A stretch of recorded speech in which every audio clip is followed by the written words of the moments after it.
Olá, você que nos acompanha aqui na página Estação da Luz Espírita. Hoje nós estamos iniciando, ou melhor, vamos reproduzir um trabalho simplesmente excepcional. É uma aula sobre medicina espiritual com André Trigueiro. Essa aula foi publicada no dia 11 de julho de 2020. Foi intenso, emocionante, didático, surpreendente. O que o médico, cirurgião, oncologista, respeitado pelos pares, palestrante e autor de 7 livros, teria a dizer sobre as relações entre os profissionais de saúde e o plano espiritual. Confira a entrevista de André Trigueiro com o Dr. Paulo César Frutuoso. Trabalho simplesmente imperdível. Mas nós queremos lembrar que a nossa página Estação da Luz Espírita não tem fins lucrativos. O objetivo é único e exclusivo: divulgar a doutrina espírita. E aí, aqui você vai encontrar um acervo substancial sobre livros, textos, as obras da codificação, entrevista, áudios, palestras, etc. Qual o objetivo? Juntar no mesmo lugar um acervo substancial para que você possa encontrar o que você precisa ou o que você procura para seus estudos, para seu lazer e as suas pesquisas. Portanto, esse é mais um trabalho imperdível que nós vamos reproduzir agora. A aula sobre medicina espiritual, André Trigueiro, entrevistando o Dr. Paulo César Frutuoso. Muito obrigado por nos acompanhar e vamos à aula. Doutor Frutuoso, muito obrigado pela presença do senhor aqui entre nós, do seu filho que está aí próximo do senhor também. E para a gente otimizar o tempo para tantos assuntos interessantes, eu gostaria de começar perguntando o seguinte.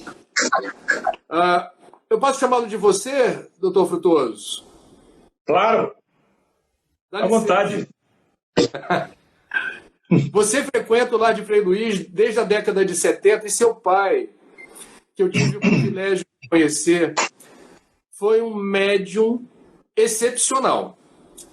Eu queria entender em que medida essa atividade mediúnica do seu pai lhe influenciou e como essa convivência com as rotinas terapêuticas espirituais do Lar de Frei Luís também lhe influenciaram enquanto médico formado e em atividade neste planeta. Como é que foi essa influência do seu pai? Primeiro, bom dia a todos. E segundo, informar que eu não estou sozinho, estou com um amigo meu aqui que vai me ajudar, tá bem? Tá dando para ver? Sim. Amigos, bom dia a todos. Muito obrigado pelo convite, André. Essa história realmente começou desde dos meus tempos de criança e adolescência, mas eu nunca me liguei ao fenômeno. A mediunidade do meu pai começou com 6 anos de idade. Ele nasceu em 1924. A partir de 1930, ele começou a ver tudo que ninguém via. Então, o que a família fez? Levou a criança a um pediatra que estudou o assunto, ouviu a opinião de outros colegas, e a decisão foi que a criança deveria ser submetida a sessões de choques elétricos. Tomou choque elétrico à torta e ao direito, não adiantou nada, porque a mediunidade está incrustada no ADN, no nosso genoma, e cada vez evoluiu mais. E a minha bisavó, como a criança não parava de ver tudo, levou meu pai num médium lá em Santa Cruz. E o médium fez uma sessão de passes, vedou a vidência da criança, e ela só foi reabrir lá por volta de 1967, quando ele chegou no Lar de Frei Luís. Então ele estava sentado na audiência, primeira vez que ele foi lá, e aí a vidência dele se abriu e ele viu um lírio vibrando no ar, como se fosse um holograma. O lírio é o símbolo de Frei Luís, e quando habitava no mosteiro em Petrópolis, ele que cuidava dos jardins, e ele adorava lírios e violetas. Então essa é a história do meu pai. Agora, a minha história começa mais ou menos depois que eu saí dos bancos da Universidade de Medicina, Universidade Federal do Rio de Janeiro, em 1975. Entre 75 e 78, eu comecei a ter as informações sobre os tais fenômenos de teletransporte e materialização de espíritos, e a partir de 1978 eu nunca mais parei. Já se vão aí 42 anos. Bom, uma das experiências mais impactantes que eu tive na vida é algo que você cansou de ver. Por coincidência, eu e Haroldo Dutra, juiz e famoso expositor espírita, fomos convidados no mesmo dia para testemunharmos um trabalho que ocorria periodicamente no Lar de Frei Luiz e que você participava, que é de materialização do espírito de um médico que atendia pessoas basicamente em situação muito difícil, alguns até pacientes terminais, usando recursos do outro plano, se apropriando do ectoplasma de um médium que já desencarnou. Naquela época ele estava vivíssimo, encarnado, e doando ectoplasma para o fenômeno. E no final dessa sessão, eu e Haroldo fomos convidados para nos deitarmos nas macas e sermos igualmente submetidos a essa intervenção do médico materializado. Você estava pertinho de mim quando eu deitei, que você estava naquela área de vibração, você estava ajudando os trabalhos. Eu queria que você, por favor, explicasse para o nosso público e para mim que diferença faz essa medicina aplicada por um espírito materializado, com todos os cuidados que esse fenômeno demanda, na Terra hoje. Qual é o sentido dessa rota terapêutica? Por que há permissão para isso acontecer e de que jeito? Primeiro, são fenômenos extremamente raros e difíceis de serem conseguidos, porque a manipulação de energias necessárias ao teletransporte e à materialização de um ser vivo é assustadora. Segundo, nós, médicos da Terra, em grande parte dos doentes que atuamos, estamos tratando dos efeitos, não conhecemos as causas. Principalmente a área que eu mais milito, a área do câncer. Duas principais razões os mentores espirituais do planeta Terra utilizam para autorizar tais ocorrências. Primeiro, atendimento de pacientes graves, principalmente cancerosos. Segundo, menos importante, lampejos, clarões lá no horizonte do que será a medicina mediúnica do futuro. Os médicos já são médiuns, mas não têm coragem de confessar. No futuro, serão poderosos médiuns. Eu vou desencarnar, vou reencarnar. Quero ser médico de novo. Farei uma prova e vou ingressar numa escola de medicina. Até onde eu estou entendendo, a primeira coisa que eles falam comigo serão recolher células da minha mucosa bucal e fazer um escrutínio do meu ADN na verificação se eu tenho a composição genômica da mediunidade. Se tiver, serei desenvolvido por profundos estudiosos do assunto, que serão os professores das escolas de medicina do futuro. A ação desses médicos que se teletransportam e se materializam é principalmente sobre o perispírito, onde ficam alocados tudo aquilo que eu fiz, que eu falei, que eu pensei. Então, muitas das doenças que nós tratamos têm origem perispiritual. Eu não sei tratar o perispírito, só sei tratar o corpo físico. Então, nunca estarei sozinho. Porque, primeiro, tamanha é a quantidade dos detalhes que eu tenho que manipular na minha mente para tomar decisões terapêuticas e diagnósticas, que alguém tem que me ajudar. Segundo, como cirurgião, enquanto eu estou cuidando da parte física do paciente, quem é que está cuidando da parte mais importante? A energética, a espiritual, a imortal, a transmissora da vida ao corpo físico dos pacientes. Colegas que estão me ajudando. Essa é uma coisa óbvia. Não tem mais como nós fugirmos. Agora, a quando essa mediunidade aflorará absolutamente, incontestavelmente na medicina? Eu acho que não falta muito tempo não, André. Você tem feito muitas palestras no Brasil e no exterior, em ambientes acadêmicos, falando para os pares. Parte da plateia são médicos, inclusive materialistas. Estão ali sem acreditar que aquele evento está acontecendo. Só foram até ali porque o senhor tem currículo, você tem uma história como médico e com projeção na sua área. Então as pessoas ficam curiosas. Qual tem sido a repercussão dos conteúdos que você compartilha nessas palestras para médicos? A maior parte da plateia não é espírita, e você falando que médico é médium, que a terapia, o recurso terapêutico, a cirurgia, o procedimento, invariavelmente se dá a partir da interação com o plano espiritual. Qual é a repercussão? Primeiro, não tenho nenhuma preocupação com meus colegas. 80% deles não acreditam em nada. Mas isso tem explicação, eu sou cirurgião. Eu nunca abri um paciente e encontrei a alma nem o espírito dentro do paciente. Você soube que nós tivemos aí uma homenagem no Dia do Médico em outubro do ano passado, lá no Senado Federal. E estava comigo um cirurgião torácico lá do Rio Grande do Sul. E nós ficamos conversando na antessala ali onde ocorrem as sessões do Senado. André, o camarada já fez mais de 200 transplantes de pulmão. Ele retira pulmão de morto e bota em vivo, inclusive crianças. Milhares e milhares de pacientes operados, salvos. E aí eu indaguei para ele, colega, qual é a sua corrente religiosa? Nenhuma, eu sou agnóstico, não acredito em nada.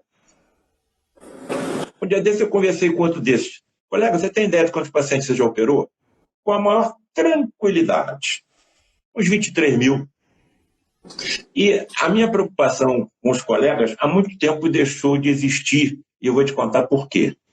Uma pessoa que você conheceu, Luiz da Rocha Lima, presidente do Lar de Frei Luís, quando ela cheguei. E eu depois, vendo o que eu estava vendo, falei, doutor Rocha Lima, o senhor não acha que eu tenho que conversar com meus colegas e contar para eles que nenhum deles está sozinho? O que eu estou aprendendo aqui dentro, o que vai ser a medicina no futuro? Por que você quer falar com seus colegas?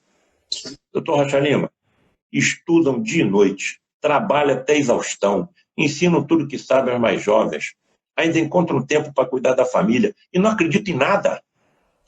Não mexa com nenhum deles porque eles estão na sua frente. Como estão na minha frente? Não preciso de religiões nem de orações, porque a vida de cada um já é uma prece contínua. Baixei a cabeça, nunca mais toquei no assunto. Então eu percebo que os colegas têm um despertar de curiosidade, mas têm um pouco assim de constrangimento em se aproximar. Tem um colega cirurgião que trabalha comigo há mais de 30 anos. Depois que ele viu essa cerimônia lá no Senado, se aproximou de mim e falou assim, Paulo César, deixa eu te contar uma coisa que eu nunca contei para ninguém. Eu estava de plantão lá no Cardoso Fontes e deu entrada no plantão o filho de um médico com tiro no tórax. A bala estava no coração. E ficou sob meus cuidados e o coração parou. E eu comecei a massagear. Fiquei durante 40 minutos massageando e o coração não voltou. Aí eu decidi parar. Não tem nada que eu possa fazer. Nesse momento que eu decidi parar, nitidamente eu escutei uma voz no meu ouvido dizer, continua. E eu continuei e salvei o filho do colega. Ele trabalha comigo há mais de 30 anos, nunca me contou nada.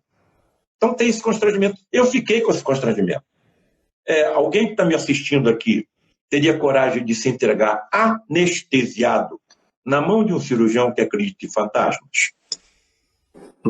E se esse cirurgião dizer que acredita em fantasmas cobertos por lençóis?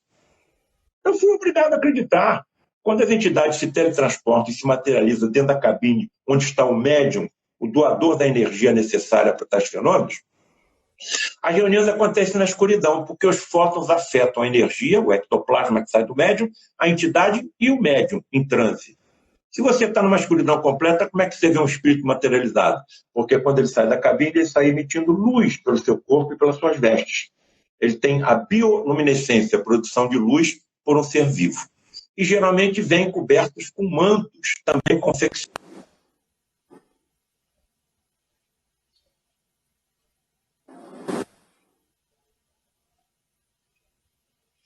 Na minha humilde opinião, acredito que as histórias de fantasmas do passado, cobertos por lençóis têm origem nos fenômenos de materializações de espíritos. Doutor Frutuoso, qual é a leitura que você faz do atendimento que se realiza agora em boa parte do mundo, inclusive no Brasil, de uma doença que nós não conhecemos muito bem, sobre a qual não há vacina nem remédios? Eu estou falando da Covid-19. Como é que, considerando a sua visão desta interação dos médicos da Terra com os médicos espirituais, como se dá exatamente o enfrentamento da evolução do coronavírus num corpo que está ali vulnerável naquele instante, está precisando de socorro médico? Você tem algum relato, alguma informação sobre como se dá neste exato momento essa interação em função da pandemia, considerando que ainda há tão poucos conhecimentos a respeito do legado, das sequelas, da vulnerabilidade, da carga viral? A gente mais tem pergunta do que resposta. Bem, há duas respostas nesse sentido, uma resposta materialista e uma resposta espiritualista. Bom, me parece que as razões espiritualistas estão ligadas àquilo que você tanto trata, meio ambiente. Essa doença começou na China, e no local onde começou, existe um profundo comércio de animais silvestres. Então, por ali começou o negócio. E se alastrou. Em relação à nossa visão espiritualista, eu tenho a impressão que a humanidade precisava de uma sacudidela. Eu nunca vi tanta gente orando e tanto templo vazio, agora que eles estão começando a serem liberados. Estamos passando por uma pandemia que me parece ser alguma forma de terapia coletiva. Terapia coletiva. Existem duas atmosferas envolvendo o nosso planeta. Uma atmosfera física, são os ventos, a luz solar, as marés, e vai por aí afora. Mas tem uma segunda atmosfera, uma atmosfera psíquica. A atmosfera psíquica, ela é formada pela energia mental dos seus habitantes. E essas duas atmosferas se interpenetram. Eu acredito que nós estamos ainda colocando telhados ou tijolos em telhados de zinco. Por que eu digo isso?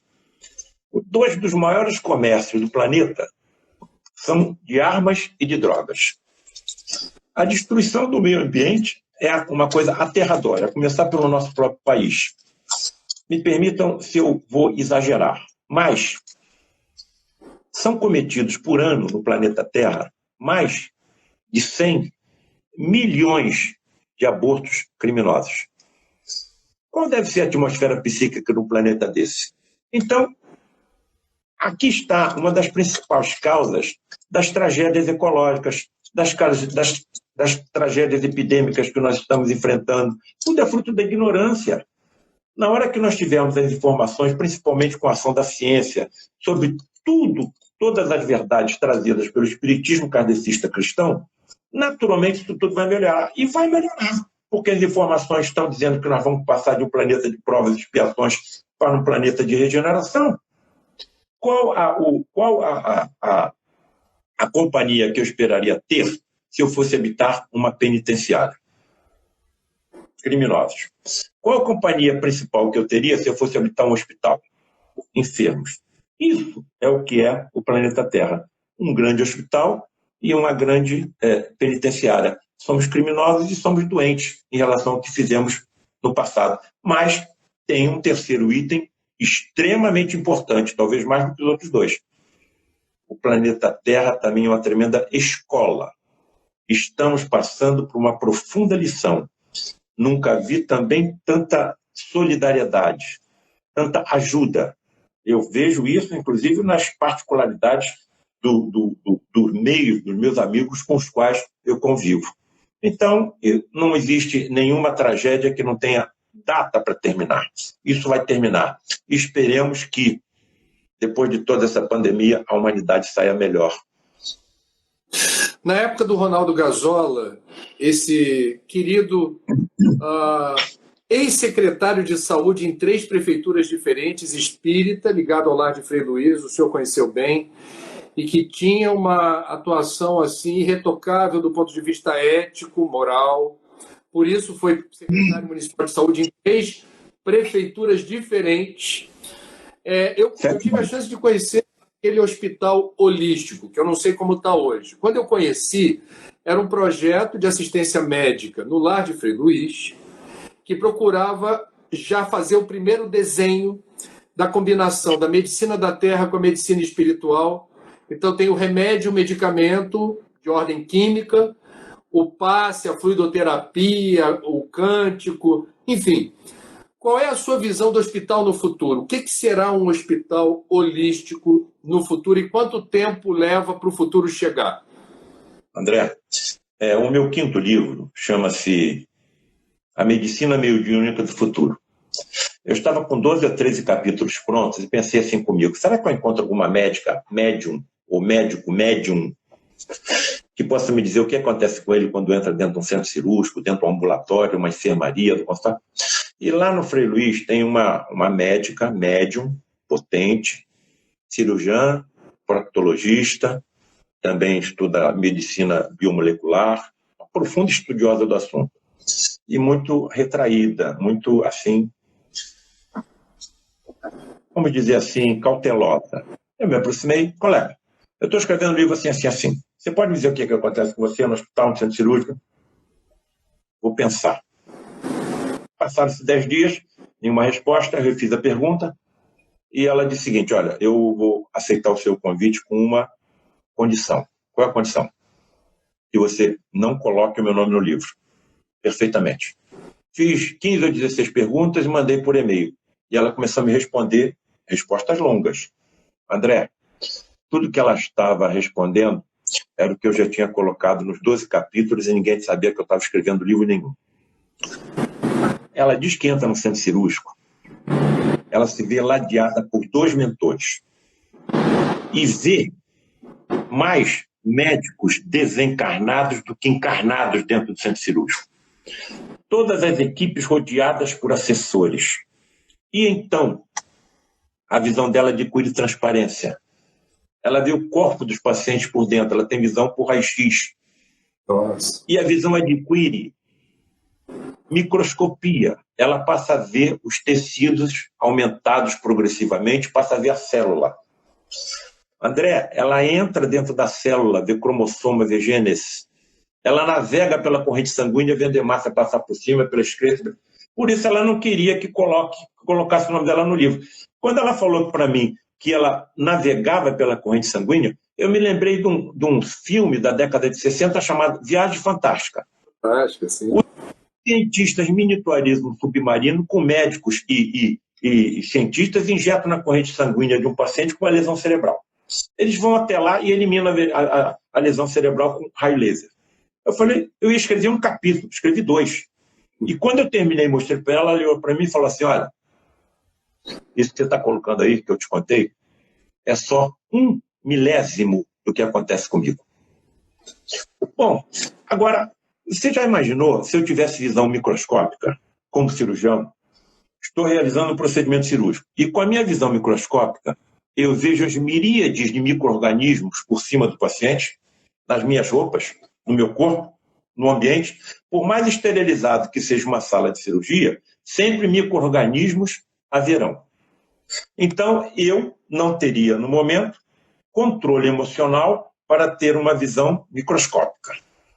Muito bem, mas estão me mostrando, novamente, o que será a medicina do futuro mediúnico. Se eu tivesse a visão por raio-x, quantos diagnósticos eu faria? Mas, porém, todavia, contudo, entretanto, se todos os médicos da Terra tivessem a visão por transparência, todas as empresas que fabricam os instrumentos que nós utilizamos no diagnóstico e no tratamento dos pacientes fechariam. E a multidão de desempregados seria imensa. Não chegou o momento. Para os fenômenos que eu descrevo nos meus livros, você tem que ter uma psicosfera no ambiente perfeita, porque as energias que se exalam do médium são sensíveis até à própria energia mental. Então, eu não posso entrar dentro de uma reunião de teletransporte, materialização de espíritos, pensando nas contas que eu tenho que pagar amanhã, no aborrecimento que eu tive em casa ontem, no aborrecimento que eu tive no trabalho durante a semana. Não entra, porque você pode criar uma psicosfera negativa. E nós estamos habitando um planeta, ainda no segundo degrau da evolução universal, rodeado por miríades de espíritos desencarnados que não têm nenhum interesse que essas verdades cheguem até nós.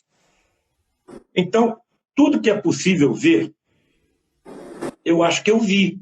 Por quê? E aí eu faço nas minhas apresentações aqui no exterior 4 reflexões com a plateia. E se um médico tivesse presente em uma reunião dessas?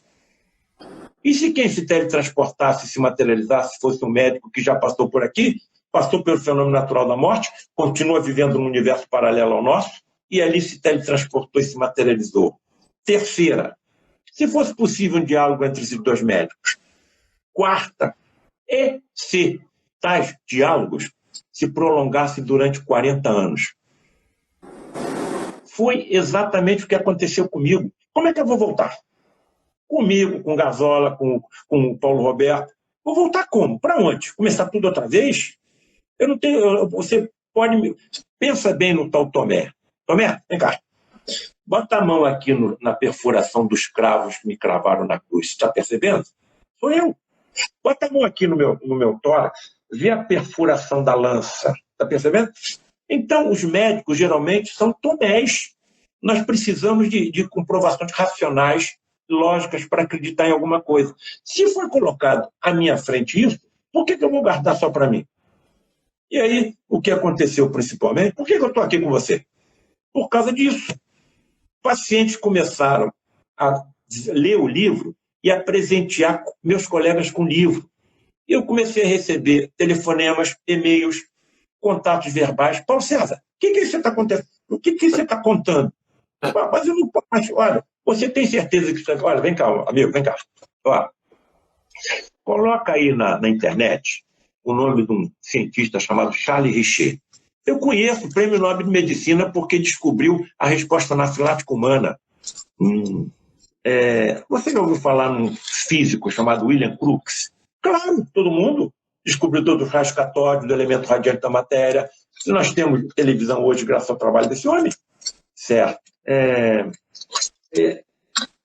Você já ouviu falar quer dizer, tem vários. Descobridor... Wallace... Está faltando o nome, daqui a pouco vem. Elaborador da teoria da evolução junto com Charles Darwin.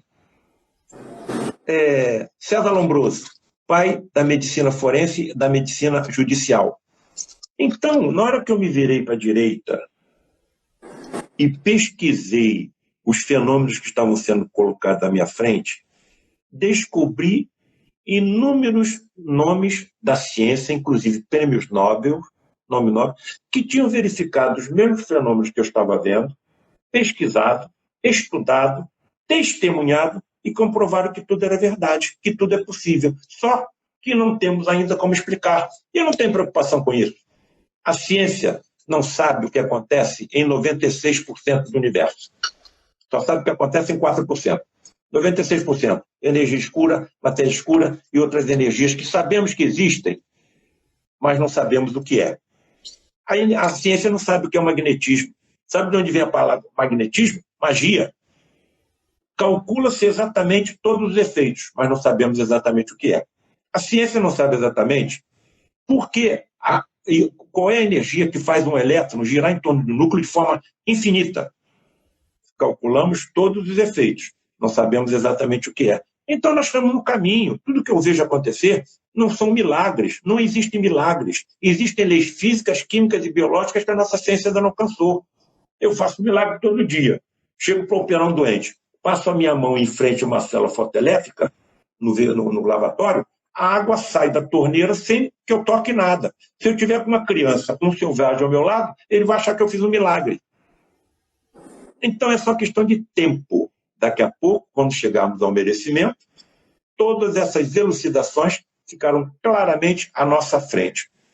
Para terminar, está se desenhando à nossa frente principalmente a classe médica, uma ciência assustadoramente mais complexa e profunda de tudo aquilo que nós até hoje já estudamos.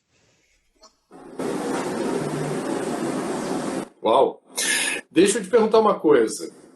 Com base em todas as informações que você compartilha sobre esse assunto, existe alguma orientação que você possa dar para uma pessoa que precisa ser operada ou está escolhendo um médico para chamar de seu, se ela tem esse privilégio?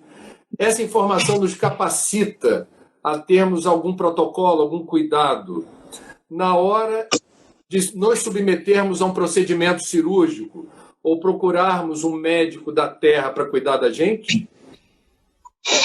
Bom, vou dar o meu exemplo pessoal, minha conduta pessoal.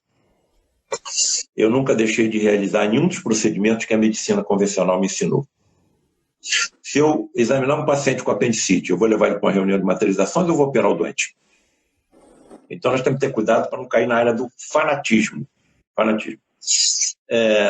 Nenhum médico está sozinho, todos são médicos influenciados de alguma forma. Então, o que eu aconselho?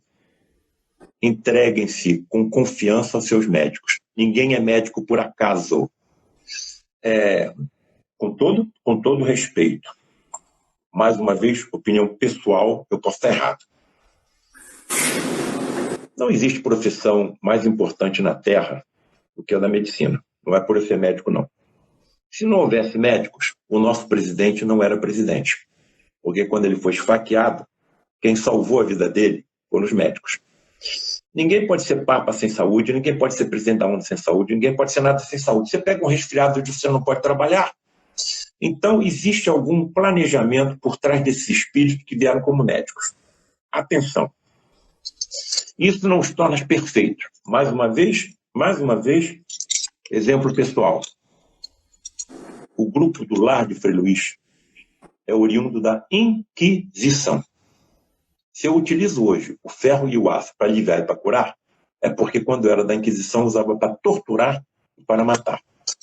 Então confie nos médicos a quem se entregarem. Não estarão sozinhos. Orem pelos médicos. Se quiserem jogar alguma semente, dá um livro muito bom. O escritor é muito consciente, muito bom também. O nome do livro é A Face Oculta na Medicina. E tenho confiança, ninguém é médico por acaso, não tenho preocupação nenhuma com eles e acho que nenhum deles está sozinho. Você tem algum recurso mediúnico? Você, no exercício da sua profissão, consegue perceber algo além dos sentidos usuais? Eu estou com 70 anos. Ao longo desses 70 anos, embora tenha pai e mãe médiums, existe aí uma conotação genética, como eu já falei. 2 vezes ao longo desses 70 anos, eu percebi uma influência direta. A primeira foi um tremor numa das reuniões do Lar de Frei Luís, que eu não conseguia controlar com a minha vontade. Como se alguém quisesse escrever alguma coisa através da minha mão. Fenômeno passageiro. A segunda, eu estava fazendo uma apresentação lá no interior de São Paulo. E terminou a apresentação e a gente fazia a dedicatória dos livros que tinham ido para lá para os interessados. André, eu estava fazendo uma dedicatória e nitidamente apareceu a 1 centímetro da caneta uma estrela prateada, aproximadamente de 2 milímetros ou 3 milímetros de diâmetro. Eu olhei, à medida que eu ia escrevendo, a estrela ia à minha frente. Se eu voltasse a caneta, a estrela voltava com a caneta, na mesma distância exata. Tirei meu óculos, lavei o rosto, coloquei o óculos, lá estava a estrela. Quer dizer, eu tenho a impressão que algum sinal positivo me foi dado naquele momento. Em relação a exemplos diretos, eu não me lembro de mais nenhum, mas intuitivamente a gente percebe que tem alguma ajuda. Intuitivamente a gente percebe que tem alguma ajuda. Há pouco tempo eu estava assistindo uma colocação de um catéter de uma paciente grave com uma obstrução biliar. A bile não estava saindo do fígado em decorrência de um tumor. E os colegas lá no Pedro Ernesto, no Hospital Universitário Pedro Ernesto, onde eu trabalho, estavam fazendo uma cateterização acompanhada pela ultrassonografia e pela radiologia. E a preocupação era grande, porque a tumoração era extensa e seria difícil de talvez acessar o canal biliar que estivesse bloqueado para poder fazer uma drenagem e melhorar as condições da paciente. Eu não entro em nenhum centro cirúrgico mais sem colocar a figura do meu amigo na mente. Não entro. Para quem não conhece a conversa, você está chamando de meu amigo a figura de Jesus. O médico dos médicos. O médico dos médicos. Basta ver o que ele fez. Aí faço silenciosamente uma oração, e, curiosamente, o catéter entrou exatamente onde tinha que entrar em questão de segundos. E os colegas olharam um assim para o outro. Poxa, mas eu não pensei que eu teria tanta facilidade de realizar esse processo. Caladinho. Não falei nada. Então, foram as únicas... Agora, intuitivamente, a gente tem algumas informações. Você sabe de um livro que eu escrevi, chamado... Aliás, eu tenho vários exemplos, vou dar um. Eu acabei de escrever um livro chamado Aspectos históricos, científicos e espiritualistas do câncer, que é a área que eu mais atuo. Sou cirurgião oncológico, sou mastologista, cirurgião geral. Bem, e aí, nesse livro, eu escrevi um capítulo sobre uma doença chamada câncer gástrico hereditário. Câncer gástrico e hereditário, o nome está dizendo. E essa doença foi descoberta lá na Nova Zelândia, numa família em que, ao longo de 25 anos, 30 membros morreram com a mesma doença. Isso levantou a curiosidade dos médicos, dos pesquisadores, dos biólogos, e começaram a estudar e encontrar a tal doença denominada câncer gástrico hereditário. Aí eu escrevi o capítulo e comecei a pensar, meu Deus, será que isso é algum karma familiar coletivo? Karma familiar coletivo? Estou pensando. E aí passo em frente à televisão, em questão de momentos. Na televisão estava sendo dado um anúncio de uma série de 3 filmes, que seriam passados num dos canais aí da nossa televisão. Qual era a série? O Poderoso Chefão. Eu falei, meu Deus, será que isso é coincidência ou essa doença pode ter características kármicas coletivas familiares, como, por exemplo, a máfia italiana, em que de geração para geração o crime é passado para os descendentes, como o consumo o mercado de drogas, do jogo, da prostituição, assassinatos. Bom, aí vou colocar como uma das possíveis causas, eu sou muito cauteloso, uma das possíveis causas. Mas aí liguei para 2 médiuns, Luiz Augusto Queiroz, presidente do grupo o Padre Pio, onde reuniões de matrizações aconteceram durante um longo período, e um médium de efeitos físicos, que é o meu amigo Nelson Soares. Olha, aconteceu isso. Será que vocês aí, com a mediunidade de vocês, podem me dizer se eu estou certo? Vou mandar um capítulo para vocês leem. Daqui a pouco, olha, Paulo César, você está certo, segue no seu caminho. É isso mesmo. É um karma coletivo familiar. Então, outra, você sabe um livro que eu escrevi? Alienígenas ao Médico. Há muito tempo atrás, o Frederic estava realizando uma cirurgia hiperfísica. O Frederic é o médico que mais se materializava no lado de Frei Luís. Cirurgião do exército nazista. Foi parar lá no Frei Luís, porque no nosso educandário, com mais de 500 crianças, estavam judeus reencarnados. O ódio persistia. Só que caiu nas malhas de Frei Luís, que também era alemão, e quando viu o que tinha feito de errado e continuava fazendo, se modificou. Se encarnava no médium, André, falando em alemão pela xenoglossia. A sorte é que tinha um senhor austríaco no grupo e que entendia o que ele falava. Aí ele estava realizando uma cirurgia hiperfísica, aquela que ultrapassa os limites físicos do corpo humano, que vai ser executado pelos cirurgiões do futuro, médiums. E aí indaguei, com sangramento, com extração de peças, nunca vi instrumento metálico nenhum ser utilizado. Eles utilizam a mão e a tal força mental que todos nós possuímos. Frederico, quando eu opero um estômago, um fígado, eu vou lá na profundidade do corpo do doente. Por que eu vejo você muitas vezes trabalhar na superfície? Sabemos como confeccionar colchões de ectoplasma por trás dos órgãos e elevá-los até a superfície. Então eu não preciso mergulhar na profundidade como vocês fazem. Isso nunca saiu na minha cabeça.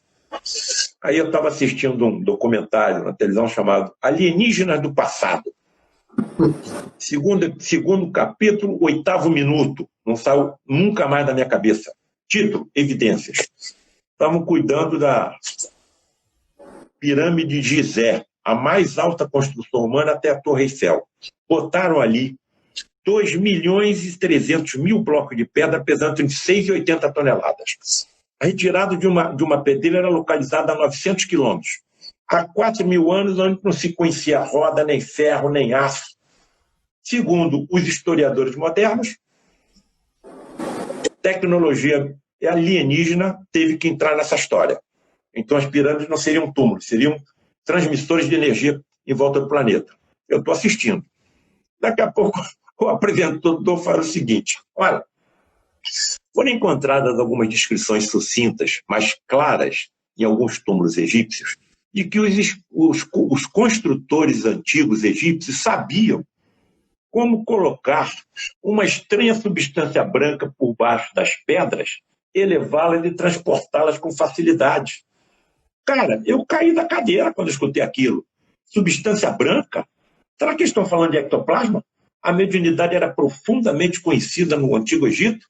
Quem mandava no país eram os sacerdotes, não era o faraó. Será que não conheceriam também a mediunidade de efeitos físicos? Que foi quem despertou a curiosidade do Allan Kardec pelas mesas girantes? Vou escrever outro livro. Alienígenas ou médios? Ponto de interrogação. E tive a honra de ter o prefácio escrito por você, André Trigueiro. Muito obrigado. Deixa eu te fazer uma pergunta. Muitos médicos são criticados porque, por vezes, têm que comunicar ao paciente que eles são portadores de alguma doença muito agressiva, de câncer, e não conseguem fazer isso com alguma habilidade de entender a dimensão emocional, a dimensão psicológica, etc. Permita fazer uma pergunta um tanto invasiva. Você consegue, de alguma forma, conciliar o conhecimento técnico acadêmico com essa ética do cuidado de alguma forma, levar em consideração aquele que está na sua frente, que vai ser informado de uma doença eventualmente grave ou de um procedimento eventualmente arriscado? Como é que o doutor Frutuoso é no consultório? Eu também queria saber se você resiste à tentação de compartilhar as informações que não são da medicina da Terra, mas aludem a outra dimensão. Você abriu uma janela aí e que a resposta, eu tenho a impressão que vai ajudar muita gente, André. O acaso não existe, hein? Eu tinha operado uma paciente com câncer de mama, estava 1 ano de operada, e pipocou metástase em todo o esqueleto. Os ossos são o principal sítio metastático do câncer da mama. Não tinha mais nada para fazer, mas a gente coloca de forma assim, pouco agressiva, bem branda, e propus levá-la a uma reunião de materializações. Conversei com a família e com a paciente, foi levada. A paciente foi levada a uma reunião de materializações, ficou deitada no leito, comigo sentado ao lado do leito. Apagam-se as luzes, aqueles relâmpagos azuis e violetas que partem da cabine, esterilizando a psicosfera da sala, eliminando micro-organismos que podem causar, por exemplo, infecções em cirurgias hiperfísicas, nunca vi isso acontecer. E sai da cabine um médico materializado, chamado João Pedro, líder dos médicos que trabalham na falange de Frei Luís. Tem uma escola de ectoplasmia do lado de lá. Quando eu desencarnar, eu vou ficar de joelhos na porta da escola dele pedindo uma vaga. Se aproxima do leito onde estava o paciente e deixa jorrar a luminescência do seu corpo sobre a paciente. Todo mundo vendo. aqueles que estão ouvindo pela primeira vez falar em materialização de espíritos, se estiverem e o espírito se materializar, todo mundo vê. Se ele falar, todo mundo ouve. Se ele exalar alguma dor, todo mundo percebe, porque ele está teletransportado e materializado durante alguns momentos no nosso universo. E usava também uma ampola que eles traziam dentro da mão, com uma energia eletromagnética tão poderosa, luminescente. André, eu via os ossos do carpo e do metacarpo por transparência, de onde deduz que eles materializam até um esqueleto completo. Eu escutava o estalar das articulações quando passavam perto de mim. Eu percebia o arfar difícil da sua respiração. Então, eles materializam um equipamento respiratório inteiro, um esqueleto inteiro. Que ciência é essa? Que ciência é essa? Bom, e está fazendo jorrar aquela luminescência sobre a doença. De repente, ele começa a conversar com uma outra entidade que nós não víamos, mas ouvíamos a voz pelo fenômeno da voz direta. A entidade materializa tão somente a laringe. Se a laringe não estiver iluminada ou solidificada, você não vê, mas ouve. Em inglês fluente. E o médium só falava português. O inglês era tão rápido que eu não estava conseguindo acompanhar nada. Mas uma palavra, as duas entidades repetiam insistentemente. Wonderful, wonderful, wonderful, wonderful. Eu estou aqui do lado. Pô, a paciente está com câncer de mama, com metástase para tudo quanto é osso. O que tem de tão maravilhoso aí, meu Deus do céu? Mas calado, eu nunca me dirigi à entidade. O problema era quando ela se dirigia a mim, eu conter a minha curiosidade científica a ponto de ser advertido. Paulo César, se você continuar com o seu olhar de curiosidade sobre mim, seria obrigado a interromper o atendimento aos enfermos. Foi dito isso pelo Frederic, eu estava com 25, 26 anos de idade. Bom, naquele momento inesquecível da minha vida, eu estava vendo 4 dos mais fantásticos fenômenos descritos pela ciência da mediunidade.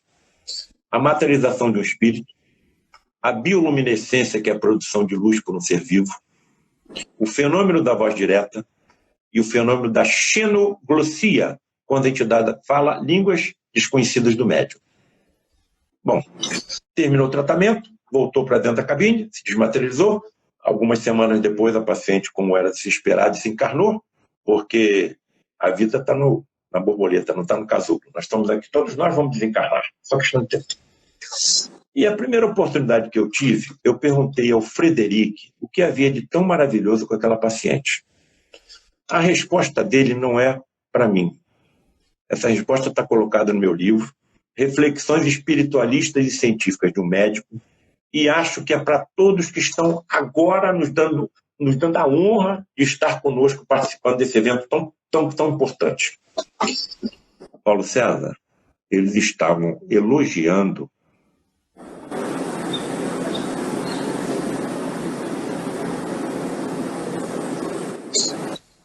a forma como ela estava aceitando a prova da sua doença.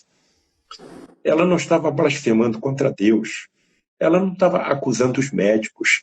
Tudo que a medicina de vocês está oferecendo, ela está aceitando com serenidade e resignação. E aquele comportamento estava trazendo um grande benefício para o seu espírito. Nossa, que lindo isso, que lindo. E eu estou me lembrando muito de uma pessoa, eu não vou identificá-la, uma pessoa muito querida das relações, que está passando exatamente por um momento aflitivo, ligado exatamente à patologia que o senhor é especialista. E eu realmente imagino que nesse momento mais de 6.000 pessoas ao mesmo tempo acompanham essa nossa conversa e as suas informações. Eu gostaria muito que você se reportasse às pessoas que estão desesperançadas e estão tentando encontrar nessa sua retórica, no seu conhecimento, na sua experiência, uma luz, um motivo para acreditar que toda a dor que elas estão suportando, todas as angústias de rotas terapêuticas por vezes invasivas, quando a morfina por vezes não dá conta dose indicada e tem que reforçar, etc, etc. O senhor conhece tudo isso? E eu fiquei muito emocionado com a sua emoção e a forma como o senhor reportou essa resignação positiva no entendimento de que, apesar de tudo, há que se compreender, não de forma objetiva, mas subjetiva, que aquilo tem alguma razão de ser. O que o senhor teria a dizer para as pessoas que nos acompanham e estão sofrendo, estão realmente passando por um momento muito difícil, muito delicado, em função ou do câncer ou de outra patologia qualquer, mas se percebem quase no limite, doutor Frutuoso, quase no limite. O que a gente pode dizer para uma pessoa que passa, nesse momento, por uma situação aflitiva nesse nível? Não é uma resposta fácil, porque isso depende da individualidade de cada pessoa. Mas o esclarecimento, as informações são muito importantes. Nem Jesus curou todos. Curou aqueles que estavam em final de karma. E muitos do que Jesus curou readquiriram a doença. Porque voltaram a ter o mesmo comportamento equivocado que tinham antes. Eu tenho uma passagem da vida de Francisco de Assis que existem duas versões. Uma eu coloquei no livro sobre câncer que eu escrevi e eu vou contar a segunda versão. Havia a próxima colônia dos franciscanos, uma colônia de leprosos, que era visitada semanalmente pelos seguidores de Francisco. E havia nessa colônia um leproso extremamente violento, extremamente assim indignado com a sorte da sua saúde e que não aceitava nenhum argumento consolador, nem aproximação dos próprios franciscanos, partindo inclusive para vias de fato. E aí os franciscanos conversaram com Francisco e falaram: Francisco, tem um leproso lá que não deixa nem a gente chegar perto. Com esse não tem condição de a gente ajudar em nada. Não aceita nada, nem conversa. Aí o Francisco: amanhã eu vou com vocês até lá. Aí foi. Chegou perto do leproso, foi recebido com a mesma violência que os seus seguidores. Não venha falar comigo, não acredite em nada. Você, se estivesse na situação que eu estou passando, você não estaria com toda essa tua bondade. Não quero conversa. Aí o Francisco falou assim: meu irmão, você permite que eu passe a noite toda orando por você? Faça o que quiser, para mim não tem nenhuma importância isso. E o Francisco passou a noite toda orando. Pela manhã, o leproso estava completamente limpo da lepra. Correu em direção à colônia dos franciscanos, se jogou nos pés de Francisco, agradeceu, rezou, chorou e pediu para daquele dia em diante fazer parte do grupo de franciscanos. Ele queria ser um seguidor de Francisco. Claro, será muito bem-vindo. E passou a fazer parte do grupo. Mas, porém, todavia, contudo, o descontrole emocional retornava e não aceitava ser contrariado, reagindo da mesma forma que reagia quando era leproso.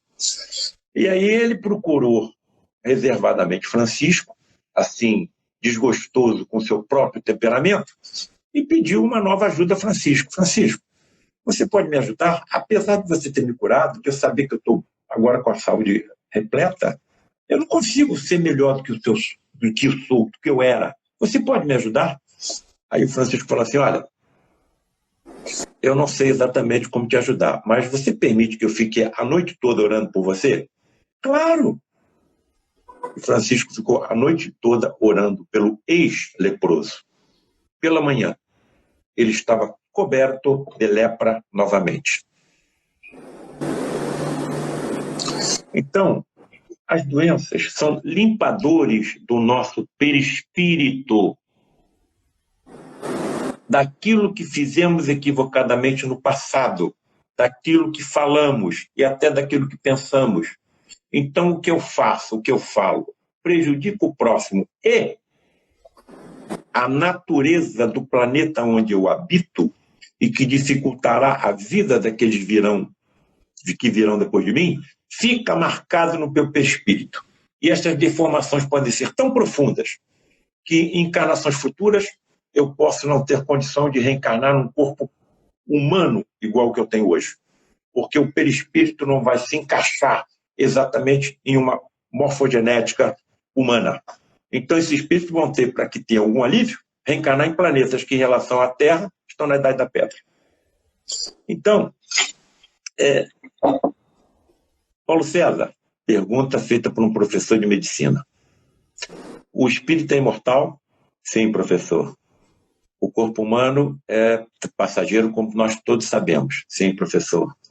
E você está me dizendo que tumores, por exemplo, malignos, que acometem até crianças antes de nascer, sarcomas infantis, os colegas médicos sabem o que eu estou dizendo,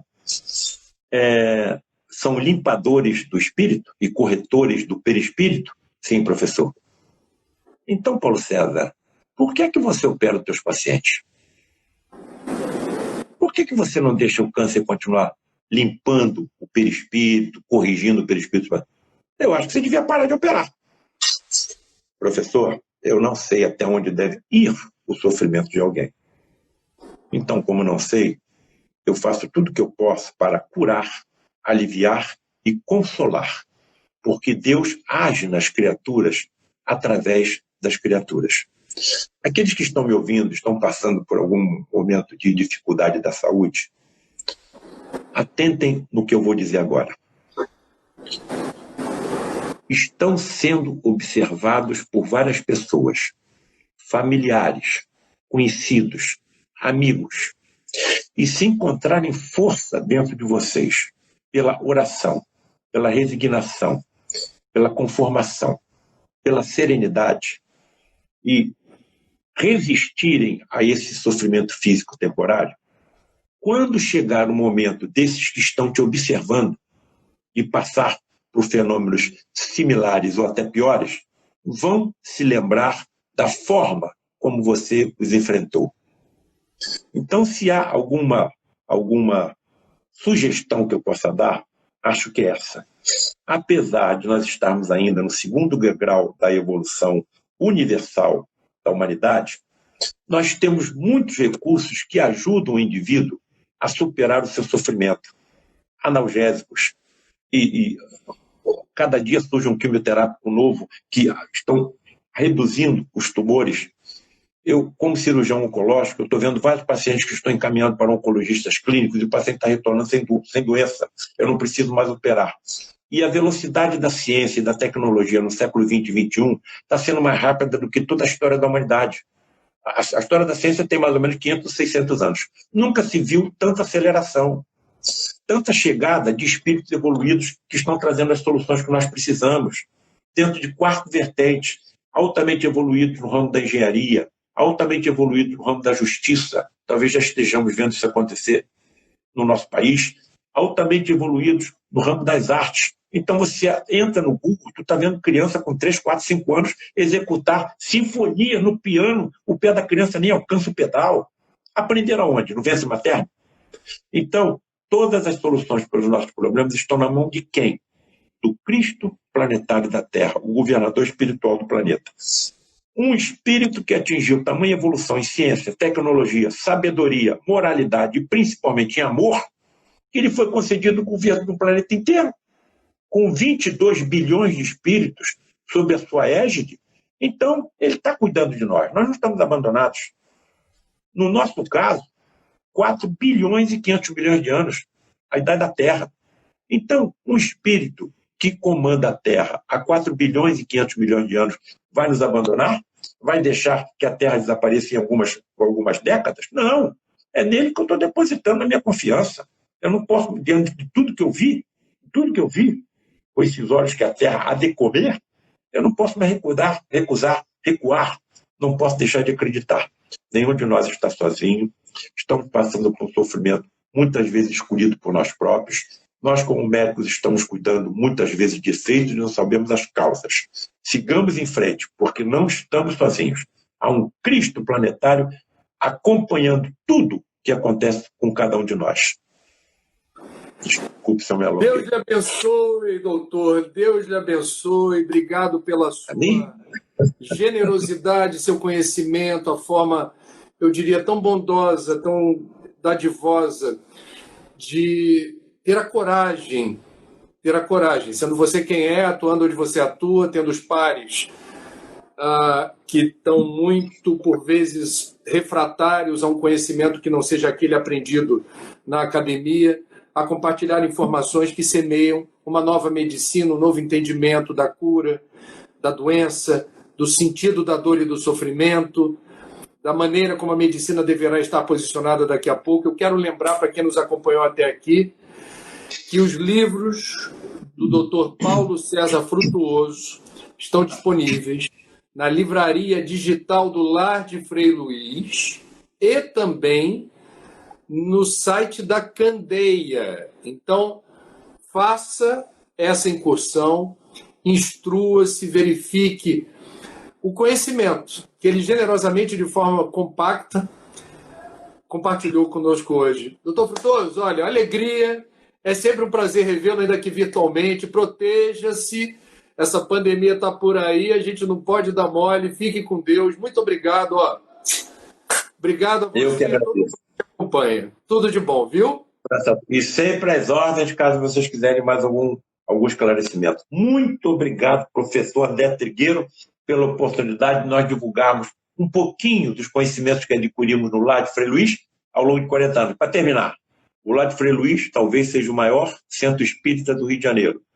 Talvez 4 a 5 mil pessoas por reunião. Agora não, na pandemia. Curiosamente, o maior centro do espírito do Rio de Janeiro é comandado por uma entidade católica. Ainda acompanhado por 2 católicos, Padre Isabel e Frei Bernardo. Nós é que nos dividimos o rebanho, o único pastor, Jesus. Deus lhe abençoe, ótimo sábado a todos vocês que nos acompanharam aqui. Fiquem com Deus. Obrigado, doutor Paulo. Vai com Deus. Tudo de bom. Com Deus.